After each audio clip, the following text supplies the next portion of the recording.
రాష్ట్రంపై చలి పంజా విసురుతోంది. పెరిగిన చలి తీవ్రతతో ఉదయం సాయంత్రం వేళల్లో బయటికి వెళ్లాలంటేనే ప్రజలు జంకుతున్నారు. రాష్ట్ర వ్యాప్తంగా పలు జిల్లాల్లో కనిష్ట ఉష్ణోగ్రతలు నమోదవుతున్నాయి. మరి ఇంకా ఎన్ని రోజుల పాటు చలి తీవ్రత ఎలా ఉండే అవకాశం ఉంది? రానున్న రోజుల్లో చలి పెరుగుతుందా తగ్గుతుందా? ఇలాంటి అంశాలపై వాతావరణ శాఖ అధికారి రవీందర్తో మా ప్రతినిధి రజిత ఫేస్ టు ఫేస్. కొన్ని రోజులుగా చూసుకున్నట్లయితే చలి తీవ్రత చాలా ఎక్కువగా కనిపిస్తోంది అని చెప్పొచ్చు. అయితే ఈ చలి ప్రభావం ఇంకా ఎన్ని రోజుల పాటు కొనసాగే అవకాశం ఉంది, రానున్న కాలంలో చలి తీవ్రత ఎలా ఉండబోతుంది తదితర విషయాలను వాతావరణ శాఖ అధికారి రవీందర్ గారు మనతో పాటు ఉన్నారు. వారిని అడిగి తెలుసుకునే ప్రయత్నం చేద్దాం. హాయ్ సార్, చెప్పండి. అంటే మనకి కనిపిస్తూ ఉంది చలి తీవ్రత కొంచెం పెరిగినట్టుగా కూడా అనిపిస్తూ ఉంది. రానున్న రోజుల్లో ఎలా ఉండబోతుంది? వచ్చే 3 రోజుల వరకు అయితే రాష్ట్రంలో సాధారణ కనిష్ట ఉష్ణోగ్రతలే నమోదయ్యే అవకాశం ఉంది. ఆ తర్వాత ఒక 3-4 రోజుల వరకు అయితే కనిష్ట ఉష్ణోగ్రతల్లో సుమారు 2 నుంచి 3 డిగ్రీలు తగ్గే అవకాశం ఉంది.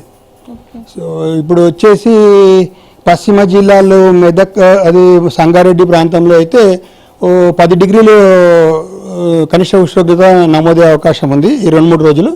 అదేవిధంగా నార్త్ జిల్లాల్లో ఒక 10 నుంచి 12 డిగ్రీల మధ్యలో కనిష్ట ఉష్ణోగ్రతలు నమోదయ్యే అవకాశం ఉంది. రాష్ట్ర వ్యాప్తంగా ఏ జిల్లాల్లో అత్యంత కనిష్టంగా ఉష్ణోగ్రతలు నమోదవుతున్నాయి సార్? ఇప్పుడు ఈ ప్రస్తుతానికి అయితే మెదక్లో 8 డిగ్రీలు ఈరోజు నమోదైంది.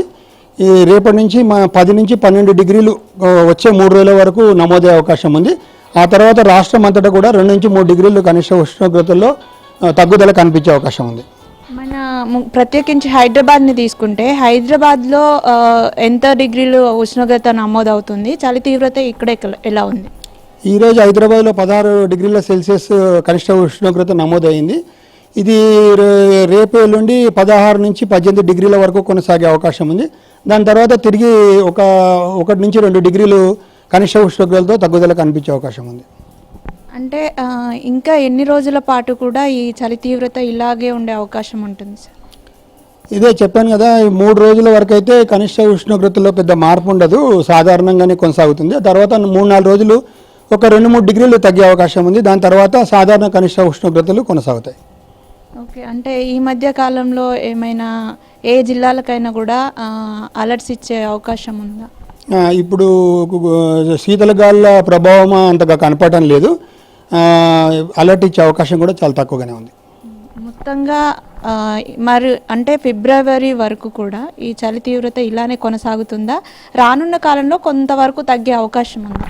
ఈ నెలాఖరు వరకు చలి తీవ్రత కొంతవరకు ఉండే అవకాశం ఉంది. ఫిబ్రవరి మొదటి వీక్ నుంచి నార్మల్గానే కనిష్ట ఉష్ణోగ్రతలో పెరుగుదల కనిపిస్తుంది. సాధారణ ఉష్ణోగ్రతలే నమోదయ్యే అవకాశం ఉంది. సో మొత్తంగా చూసుకున్నట్లయితే గత కొన్ని రోజులుగా అయితే చలి తీవ్రత ఎక్కువగానే ఉన్నప్పటికీ కూడా ఈ నెల ఆఖరు వరకు కూడా ఇదే ఉష్ణోగ్రతలు నమోదయ్యే అవకాశం ఉన్నట్టుగా చెబుతున్నారు. మొత్తంగా చూసుకున్నట్లయితే దక్షిణ జిల్లాలతో పోల్చుకుంటే ఉత్తర జిల్లాల్లో ఈ చలి తీవ్రత ఎక్కువగా ఉన్నట్టుగా తెలుస్తోంది. మరో 3 రోజుల పాటు కూడా ఉష్ణోగ్రతల స్థాయి ఇదే రీతిన నమోదవుతోందని వాతావరణ శాఖ అధికారులు చెబుతున్నారు. ఈ నెల ఆఖరు వరకు కూడా చలి తీవ్రత ఇలాగే ఉంటుంది. ఫిబ్రవరి మొదటి వారం నుండి కూడా చలి తీవ్రత కొంతమేర తగ్గే అవకాశం ఉందని వాతావరణ శాఖ అధికారులు చెబుతున్నారు. వీడియో జర్నలిస్ట్ ప్రసాద్తో రజిత, HM TV, హైదరాబాద్.